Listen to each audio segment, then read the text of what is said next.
Assalamualaikum warahmatullahi wabarakatuh. Bismillah walhamdulillah.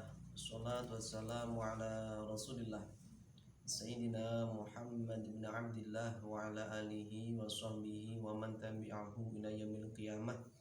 Amma ba'd, fala hawla wa la quwwata illa billahil aliyil azim. Hamatal muhtaramin, para alim, para ulama, para masyayikh, segenap para ustadz-ustadzah, kaum muslimin wal muslimat, segenap siswa-siswi MTS 7 Kediri, khusus kelas 8F, 8G, 8H, 8I, dan 8C yang sangat saya banggakan. Alhamdulillah, pada kesempatan ini saya dan teman-teman semuanya masih diberi iman, Islam, ihsan, dan kesehatan lahir batin, sehingga kita dapat melanjutkan pembelajaran daring kita mapel akidah akhlak semester ganjil tahun ajaran 2021-2022. Tak henti-hentinya marilah kita memanjatkan puja dan puji syukur ke hadirat Allah Subhanahu wa taala.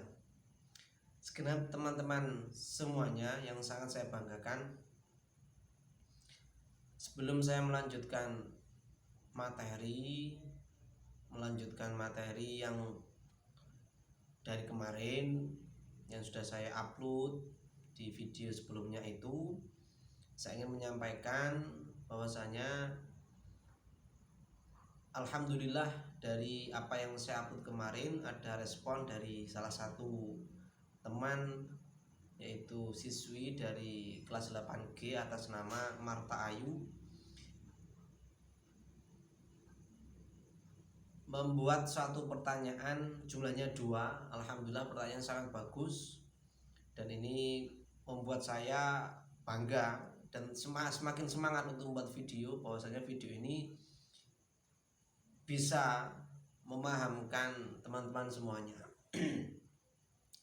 Dari apa yang dilakukan oleh Adinda Marta Ayu ini, saya harapkan teman-teman semuanya bisa mencontoh dia dalam hal ini, yaitu berpikir kritis atau memberanikan diri bertanya terhadap materi-materi yang saya sampaikan. Mungkin ada sesuatu yang kurang jelas atau keterangan saya yang mungkin terlalu jelimet atau dan lain sebagainya, ataupun juga ada masalah-masalah keagamaan lainnya, silakan dituliskan di kolom komentar YouTube ataupun di grup WA yang sudah saya buat. Hal ini ketika teman-teman semuanya mempunyai himmah, cita-cita yang tinggi, maka akan diperlihatkan dengan kepedulian kita atau keberanian kita untuk meluapkan sebuah pertanyaan yang menjadi unek-unek teman-teman semuanya. Karena kenapa? Teman-teman semuanya itu ada dalam masa keemasan sebagai seorang anak manusia. Otak teman-teman semuanya masih begitu luar biasa, masih begitu fit, masih begitu bersih dari berbagai macam pikiran-pikiran negatif. Oleh karena itu, maka potensi tersebut marilah teman-teman semuanya gunakan, mencoba untuk meluangkan waktu untuk berpikir kritis, berpikir maju, juga berpikir lebih dalam lagi tentang keilmuan agama Islam yang nanti akan sangat-sangat teman-teman butuhkan di dunia maupun di akhirat kelak. Oleh karena itu, maka gunakan kesempatan ini dengan sebaik mungkin, karena kesempatan ini tidak akan pernah datang untuk kedua kalinya. Setelah teman-teman semuanya nanti lulus dari MTS ini, teman-teman sudah naik ke madrasah aliyah ataupun SMA, teman-teman tidak akan pernah mengulanginya lagi ketika nanti teman-teman lulus dari sini membawa keilmuan yang serba minim. Oleh karena itu, mari saya mengajak teman-teman semuanya untuk belajar menjadi orang yang berani, untuk tidak malu-malu, apalagi malu dalam sesuatu yang tidak tepat. Yaitu contohnya kayak gini, teman-teman semuanya mempunyai unek-unek, mempunyai pertanyaan yang sebenarnya bagus, tapi karena sifat malu yang teman-teman miliki sehingga membuat teman-teman mengurungkan niat untuk bertanya, maka itu namanya adalah sifat malu yang tidak pada tempatnya. Maka buang jauh sifat semacam itu. Oke, sekarang teman-teman semuanya, itu sedikit motivasi dari saya. Maka nanti ketika teman-teman semuanya ketika membuat suatu pertanyaan itu akan membuat saya semakin bangga dan semakin semangat untuk berkarya dengan membuat video semacam ini. Selain itu manfaatnya untuk teman-teman untuk memperdalam ilmu teman-teman, juga sebagai bahan evaluasi bagi saya. Atau nanti ketika pertanyaannya itu adalah sesuatu yang sangat bagus, sangat berbobot sehingga saya tidak bisa menjawab, maka nanti akan menjadi motivasi saya untuk terus belajar lagi. Karena saya adalah manusia biasa yang masih serba kurang keilmuannya, kurang amaliyahnya, dan masih kurang baik akhlaknya. Sekilas itu sebagai mukadimah pada pertemuan pagi hari ini, melanjutkan materi dari Mapel Akidah Akhlak semester ganjil tahun 2021-2022 bab 1. Kemarin sudah kita menyinggung tentang keistimewaan Al-Quran. Sudah saya sampaikan bahwasanya Al-Quran itu adalah termasuk salah satu mukjizat yang berjenis akliyah. Kemarin sudah saya singgung itu. Untuk selanjutnya, materi selanjutnya menyambung kemarin. Sebenarnya bab 1 semester ganjil ini biasanya itu beri judul iman kepada kitab-kitab Allah. Tapi untuk KMA terbaru itu sedikit dimodifikasi, walaupun sebenarnya tetap kita kemarin sudah membahas Quran yang itu juga berisi kitab-kitab Allah. Maka ditambah bahwasanya kitab-kitab Allah, Taurat, Zabur, Injil, Quran itu merupakan termasuk bagian dari salah satu mukjizat. Untuk pertemuan ini selanjutnya adalah kita akan membahas hal-hal luar biasa yang jumlahnya ada 4: mukjizat, karomah, irhas, dan maunah. Tapi untuk edisi-edisi sebelumnya, saat dulu masih tatap muka sebelum era pandemi, saya akan memberi tambahan lain keterangan, yaitu hal-hal luar biasa yang selain dari 4 itu, yaitu 1, ada namanya istidraj. Nanti di sesi selanjutnya, di video selanjutnya akan kita bahas itu. Pada kesempatan ini kita akan fokus membahas tentang mukjizat dan irhas. Kenapa? Biasanya itu kan urutannya itu mukjizat, karomah, irhas, maunah, dan istidraj. Tapi di sini saya sengaja menggabungkan bahwasanya mukjizat itu gandengannya dengan irhas, karena kedua hal-hal luar biasa ini itu keluar dari sesosok orang yang sama, yaitu cuman beda status. Irhas itu sebelum jadi nabi, kalau mukjizat setelah orang itu menjadi nabi. Nah, kelima hal ini, mukjizat, karomah, irhas, maunah, dan istidraj, itu biasanya disebut dengan namanya khawarikul adah. Apa itu? Hal-hal yang bisa merusak tradisi di sekitar kita. Hukum alam di sekitar kita itu bisa terpatahkan dengan hal-hal luar biasa tersebut, sehingga disebut namanya khawarikul adah. Biasanya hal-hal yang bisa merusak tradisi, adat, kebiasaan manusia. Seperti Nabi Ibrahim, harusnya itu kalau orang biasa dibakar di perapian, dia akan terbakar dan mati. Tapi itu Nabi Ibrahim, seorang nabi, diberi mukjizat oleh Allah, kekuatan api tidak bisa membakar beliau. Itu namanya khawarikul adah yang berjenis mukjizat. Oke, itu segenap saya sampaikan kepada teman-teman semuanya. Sebenarnya kelima hal ini itu adalah sebuah cermin dari sifat Allah yang bernama Qudrah, kekuasaan Allah yang dilahirkan atau diwujudkan dari tangan-tangan manusia-manusia. Ketika nanti hal-hal luar biasa tersebut diwujudkan atau lahir atau muncul dari orang yang mempunyai derajat yang beda, maka namanya nanti beda. Kalau itu seorang nabi maka namanya mukjizat, kalau nanti itu calon nabi namanya irhas, dan seterusnya.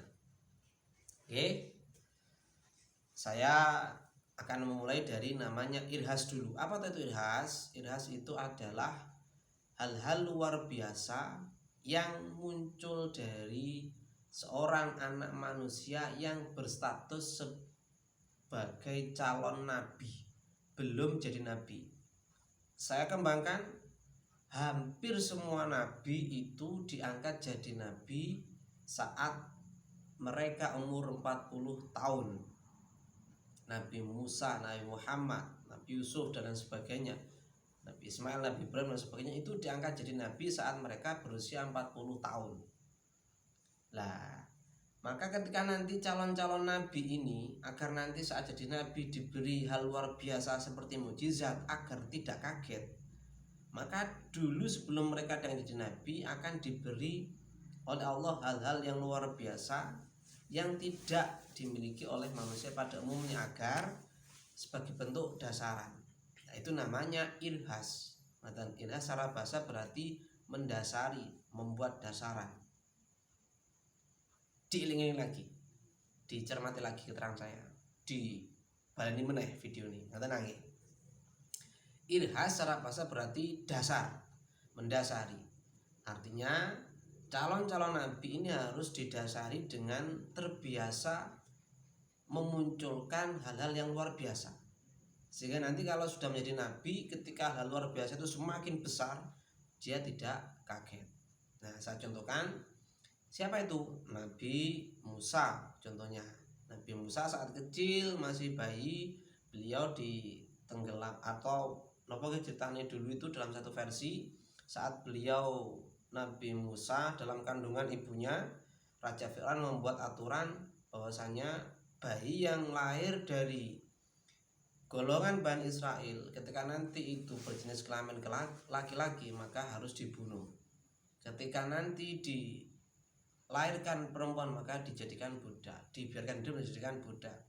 Nah, Nabi Musa itu lahir saat ibunya ketahuan hamil besar mau melahirkan, dia 24 jam ibunya Nabi Musa itu diawasi oleh tentaranya Fir'aun.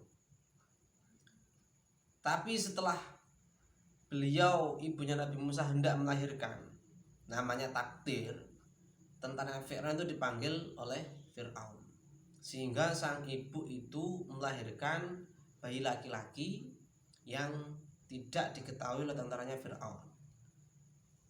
Saat tentara Fir'aun tidak ada, si ibunya Nabi Musa ini kebingungan, diletakkan di mana anak saya nanti. Akhirnya beliau berpikir, dimasukkan di lemari pasti digeledah, diletakkan di bawah ranjang juga akan digeledah, diletakkan di dalam kamar mandi juga akan digeledah. Akhirnya tanpa pikir panjang, beliau itu membuat ubupan, panci yang kayak dandang gitu, kemudian Nabi Musa itu dimasukkan di dandang tersebut, dikasih air, digodok dalam kondisi sampai mendidih. Lah itu saat tentara Fir'aun datang, sudah bertanya kepada ibunya Nabi Musa, mana anakmu yang lahir? Dan sudah saya bunuh. Kamu bohong. Akhirnya digeledah di seluruh rumah, di lemari, di kamar mandi, di bawah ranjang, di kamar, di mana cari nggak ada. Yang belum digeledah adalah dandang tadi yang berisikan bayi yang bernama Musa tadi. Nalarnya tentaranya Fir'aun, nggak mungkin seorang bayi digodok oleh ibunya, pasti mati, ya kan? Nggak terpikir oleh mereka. Akhirnya mereka pun kembali ke Fir'aun. Nah, saat tentaranya Fir'aun itu pulang, ibunya baru berpikir, loh lah kok anakku tak godok malah mati. Akhirnya dibuka, ternyata masih selamat. Lah ini namanya irhas, kan itu segenap. Tadi nanti kalau teman-teman semuanya mendengar cerita hal luar biasa dari para nabi-nabi dulu sebelum dia jadi nabi, maka itu namanya irhas. Banyak itu, contohnya Nabi Yusuf juga tenggelamkan oleh saudara-saudaranya di dalam sumur, ya kan. Kemudian Nabi Muhammad juga saat berdagang dengan pamannya beliau ke tanah Syam, beliau selalu diiringi oleh awan, itu namanya irhas. Atau itu namanya adalah mendasari. Dan selanjutnya adalah mukjizat. Jadi kalau irhas itu untuk calon nabi, maka nanti mukjizat itu untuk para nabi. Jadi tingkatan mukjizat itu banyak, jenisnya juga banyak. Cuman mukjizat secara global dibagi menjadi dua, seperti kemarin sudah saya terangkan.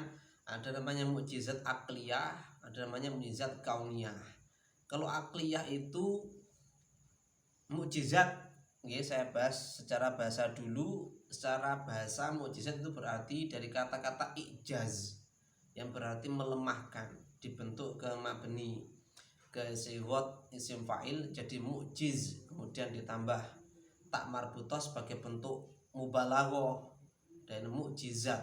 Nonton nggih. Nah, kemudian mukjizat itu berarti melemahkan.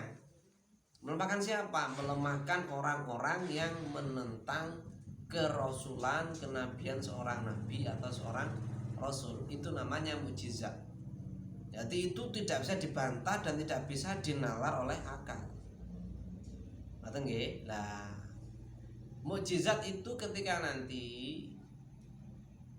keluar biasaannya tidak bisa dirasakan oleh panca indera, maka nanti disebut mukjizat akliyah.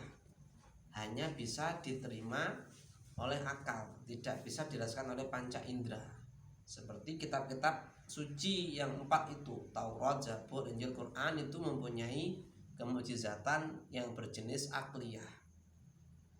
Lah, mukjizat yang berjenis akliyah ini sebenarnya lebih kuat, lebih lama masa durasinya daripada mukjizat berjenis kauniyah, yaitu mukjizat yang bisa dirasakan oleh panca indera. Saya contohkan umpama Nabi Isa itu mempunyai mukjizat tangannya bisa mengeluarkan cahaya. Saat tangannya digenggam kayak gini, itu tangannya tidak bercahaya. Ketika direnggangkan kayak gini, maka nanti tangannya ini akan bercahaya, membuat matahari redup. Nah, ini kan cahaya ini bisa dilihat oleh mata kita, maka namanya mukjizat kauniyah. Paham? Lah, karena mukjizat kauniyah ini berasal dari seorang Nabi Musa yang juga seorang manusia. Ketika Nabi Musa itu wafat, maka mukjizat yang berupa tangan bisa bercahaya nanti tidak akan bisa dijumpai setelah Nabi Musa wafat. Itu namanya mukjizat kauniyah. Oke? Nah, itu nanti kalau kita contohkan, ya hampir semua nabi pasti mempunyai mukjizat, tergantung dari zamannya. Kalau zamannya Nabi Musa itu karena Nabi Musa itu berada di zaman orang-orang manusia itu mendewa-dewakan ilmu sihir, ilmu santet dan sisanya itu, maka Allah memberikan mukjizat Nabi Musa yang bisa mengalahkan para tukang sihir. Tongkatnya Nabi Musa bisa berubah jadi ular yang besar yang memakan ular kecil yang merupakan hasil sihiran dari para penyihirnya Fir'aun. Kemudian Nabi Isa berada di zaman saat manusia itu berada di fase ilmu kedokteran begitu meningkatnya. Karena begitu canggihnya ilmu kedokteran sehingga manusia itu mendewa-dewakan ilmu kedokteran. Tapi ada jenis penyakit atau hal-hal yang tidak bisa ditembus oleh ilmu kedokteran, yaitu apa? Menyembuhkan orang yang tidak punya mata dari lahir. Dalam bahasanya kitab Quran namanya penyakit al-akmah. Kalau orang lahir dari bayi kecil tidak punya bola mata, itu bagaimana bisa melihat? Dokter mana yang bisa membuat orang dengan kondisi kayak gini bisa melihat? Tapi itu Nabi Isa bisa. Nabi Isa itu anak atau orang yang dari lahir kecil, dari lahir tidak punya bola mata, tidak bisa melihat karena memang tidak punya mata. Nabi Isa kemudian bisa membuat bundaran-bundaran kecil kayak mata terbuat dari tanah liat, kemudian diletakkan di sini di orang yang sakit tadi, yang tidak punya mata tadi, dan didoakan sama Nabi Isa, jadilah mata normal seperti biasa. Lah itu kedokteran tidak bisa menangani penyakit kayak gitu. Atau yang paling masih bisa dikerjakan sampai sekarang, dokter mana yang bisa memperpanjang umurnya orang? Atau dokter mana yang bisa menghidupkan orang yang sudah mati? Nah, Nabi Isa bisa. Itu adalah sebagai bentuk jawaban dari Allah Subhanahu wa taala kepada segenap manusia, jangan pernah mendewa-dewakan keilmuan. Betapapun tinggi dan canggihnya ilmu umat manusia, tidak akan pernah bisa berada di satu titik untuk selevel dengan ilmunya Allah. Karena itu kita harus berhati-hati, apalagi kita di zaman sekarang, zaman teknologi, kita jangan pernah mendewa-dewakan keilmuan teknologi kita. Masih ada Allah Subhanahu wa taala. Ketika Allah bisa mewujudkan sesuatu yang Dia kehendaki, tidak ada satupun teknologi yang bisa menghentikan iroda Allah. Oke? Itu mukjizat. Dan selanjutnya adalah mukjizatnya Nabi Muhammad. Harus kita sebagai umat Islam harus membahas mukjizat Nabi Muhammad. Banyak ceritanya itu. Tapi secara besar, garis besarnya Nabi Muhammad berada di zaman saat orang-orang Arab itu mendewa-dewakan sastra, ilmu sastra Arab. Maka Nabi Muhammad diberi mukjizat yang sangat-sangat luar biasa yang bernama Al-Quran. Jadi sastra Arab yang begitu tinggi di zaman itu tidak bisa menandingi Quran. Karena kenapa? Quran dilihat dari segi susunannya itu sangat luar biasa. Kalau bagi yang paham, kalau teman-temannya nanti sudah dewasa, Anda akan mengambil umpama ingin memperdalam tentang Quran, maka silakan ngambil ilmu sastra Arab saat kuliah nanti, atau ilmu tafsir, maka teman-teman semuanya akan memahami betapa luar biasanya Quran. Kalau kita nanti belajar saat masih kecil kayak gini masih belum bisa memahami Quran, yang penting kita sekarang itu targetnya adalah mempunyai bacaan yang bagus tentang Quran, sangat-sangat bertajwid, dan juga mempunyai ibadah yang sesuai dengan rel-rel syariat. Oke, teman-teman semuanya, itu secuil cerita tentang mukjizat. Kalau mungkin saya contohkan mukjizatnya Nabi Muhammad, kita biar tahu, nanti teman-teman semuanya bisa menggetok tularkan video ini agar kita semakin beriman kepada Nabi Muhammad. Nabi Muhammad itu nabi yang sangat penyayang terhadap umatnya. Kalau teman-teman semuanya membaca itu, Nabi Muhammad itu sampai pernah diberi kabar oleh Jibril bahwasanya Nabi Muhammad itu nanti akan mempunyai umat, yang umat nanti itu masuk ke neraka yang paling atas. Nabi Muhammad ketika shock karena begitu kasih sayangnya Nabi kepada umatnya. Sampai sekitar 3 hari Nabi Muhammad tidak mau menemui siapapun. Itu saya contohkan kasih sayangnya kanjeng Nabi Muhammad. Kalau mukjizatnya banyak, Nabi Muhammad mukjizatnya banyak. Contohnya adalah Nabi Muhammad itu suatu saat, insya Allah perang Khandaq, Nabi Muhammad itu selama 4 hari tidak makan sampai perutnya ini nopo bahasane kempis, cuy, dia nggak bisa makan. Jadi beliau dengan kondisi 4 hari nggak makan. Teman-teman sahabat Nabi juga demikian. Kemudian salah satu sahabat yang mengetahui kondisi perutnya Nabi yang sangat kelaparan itu, sahabat Nabi pulang ke rumah menanyakan kepada sang istri, apakah punya makanan di rumah? Sang istri menjawab, ada, tapi cuman untuk 10 orang. Kenapa? Sang suami jawab, saya melihat kanjeng Nabi itu perutnya itu sangat kecil. Cara bahasane nopo jenenge bahasa Jawa niku kelempit nang ngoten, saking enggak ada makanan-makanan mengganjal di perut beliau. Saya mesakne kanjeng Nabi, kalau beliau enggak maem nanti akan sakit. salah satu sahabat bilang kepada sang istri. Kemudian sang istri bilang, "Nggih pun saya masakkan. Akan saya masakkan itu masih ada cempe, anak kambing itu disembelih, dimasak, kemudian berasnya masih ada itu, tetapi hanya untuk ukuran 10 orang."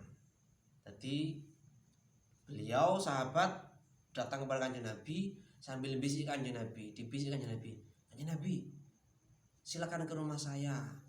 Mari makan ke rumah saya, silakan ajak sahabat-sahabat Nabi, tapi jangan lebih dari 10 orang karena makanannya hanya untuk ukuran 10 orang saja." Nah, Nabi yang ditawari karena mempunyai jiwa kepemimpinan yang luar biasa, nggak akan pernah mau maem selama para sahabatnya itu belum makan semuanya. Kanjeng Nabi yang mendapat berita gembira berupa ada tawaran makanan, langsung berteriak memanggil para sahabat semuanya yang jumlahnya 1000 lebih. "Wahai para sahabat semuanya istirahat dulu. Mari kita makan di sahabatnya, di rumahnya sahabat ini." Sahabatnya teng sirai, "Waduh, nanti saya dimarahi istri saya. Wong itu hanya untuk jatahnya makanan 10 orang. Ya kok yang datang 1000 orang. Yang mana bisa cukup?" Nah, kemudian Nabi dan para sahabatnya datang ke rumahnya sahabat tersebut. Kemudian sang istri marah-marah kepada sang suami. "Piye sih mas sampean kuwi? Wong diomongi panganane cukup 10 tok kok lha sampean ngejak wong 1000." Jawaban sang suami, "Aku ora ngejak. Iku sing ngejak Kanjeng Nabi dhewe. Itu aku sing bisik Kanjeng Nabi wong 10 tok." Ternyata Nabi mengajak 1000 sahabatnya. Tapi Nabi dengan bijak berkata, "Hei, mana ma'amamu? Lawendi." Lauknya di sana Nabi, itu nasinya di sana. Saya sama Kanjeng Nabi, kedua makanan itu lauknya dan gulai kambing tadi dan nasinya diludahi sama Kanjeng Nabi. Itu diludahi, ya ludahnya Kanjeng Nabi sama ludah kita beda, sama jangan ikut ngikut mbak itu oni. Gua mama nih ibu-ibu mbak Udoni benda berkah. Jangan kayak gitu, itu untuk Nabi, ini mukjizatnya Nabi, kita tidak bisa. Akhirnya diludah sama Nabi. Kemudian 1000 sahabatnya makan.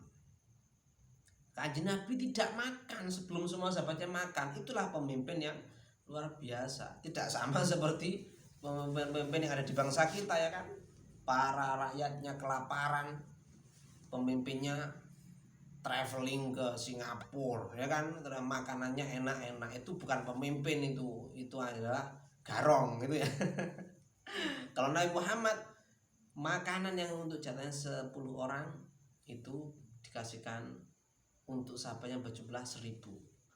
1000 orang maem yang makanannya sedikit tadi itu ternyata sampai 1000 orang semuanya kenyang. Ternyata dilihat sama penghuni rumah, makanannya masih utuh. Dan Nabi maem yang terakhir. Kemudian beliaunya maem dengan begitu lahapnya. Itu namanya mukjizat. Makanan yang sebenarnya untuk 10 orang bisa dimakan oleh 1000 orang, semuanya bisa kenyang. Nabi juga bisa maem, tetapi makanannya masih utuh. Itu adalah mukjizat yang dimiliki oleh Nabi. Semoga cerita ini bisa menambah kecintaan kita kepada Nabi Muhammad. Kita semakin aktif untuk membuat beliau tersenyum. Dengan cara apa? Dengan cara kita mencontoh amal-amal beliau semampu kita. Kita mempunyai akhlak yang bagus, mempunyai ibadah yang luar biasa, dan juga menambah sholawat kita kepada Kanjeng Nabi. Sekian materi pada pagi hari ini. Kemudian saya akan menjawab pertanyaan dari Adinda Marta Ayu dari kelas 8G. Ada 2 pertanyaan. Pertanyaan pertama adalah, "Pak, apakah Taurat dan Injil itu sama?" Jawabannya adalah beda, nggih. Aslinya beda. Harus saya ceritakan konkret. Kalau sebenarnya Taurat itu turun kepada Nabi Musa. Kalau Injil kepada Nabi Isa. Taurat dan Injil itu jaraknya kalau nggak salah lebih dari 1000 tahun, sekitar 1500-an tahun. Jaraknya masih begitu panjang antara Taurat dan Injil. Tetapi sepengetahuan saya, setelah Nabi Muhammad itu ada, Taurat dan Injil itu dijadikan satu, yaitu disebut dengan namanya Alkitab. Dalam agama Kristen itu ada namanya Al-Ahdu Al-Jadid, ada Al-Ahdu Al-Qadim. Dalam bahasa Indonesia ada namanya Perjanjian Lama dan Perjanjian Baru. Coba teman-teman semuanya itu membaca Injil, tapi sekali lagi jangan diimani nggih. Injil yang sekarang loh, Injil yang sekarang itu di dalamnya nanti ada namanya Perjanjian Lama dan Perjanjian Baru. Kalau nanti itu ada tulisannya Perjanjian Lama, berarti itu adalah yang dimaksud isinya Taurat yang sudah dirubah sama mereka.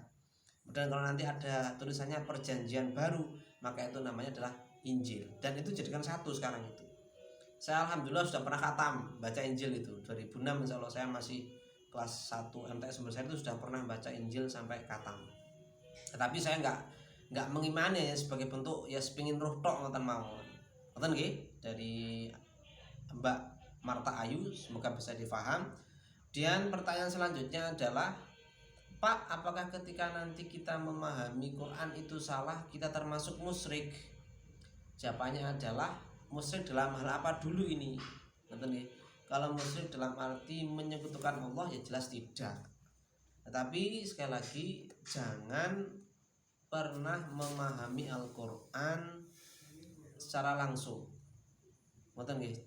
Teman-teman semuanya cukup bertanya kepada Ustadz Mawon kalau teman-teman semuanya itu belum mempunyai kualitas keilmuan yang mumpuni. Itu sangat-sangat berbahaya walaupun tidak sampai ke level musyrik. Cuma nanti memang ketika nanti teman-teman semuanya itu memahami ayatnya yang berhubungan dengan Allah itu kok salah tangkap, maka nanti bisa menjurus ke kemusyrikan. Yang sangat terkenal itu adalah dulu ceritanya di era Wali Songo ada namanya Wali Syekh Siti Jenar, itu memahami surat apa itu, insya Allah surat Qaf nggih, itu kan ada dawuh ana aqrabu ilaikum min hablil warid. Jadi saya dalam kutip Allah itu lebih dekat daripada kamu semuanya daripada urat nadi-nadimu semuanya.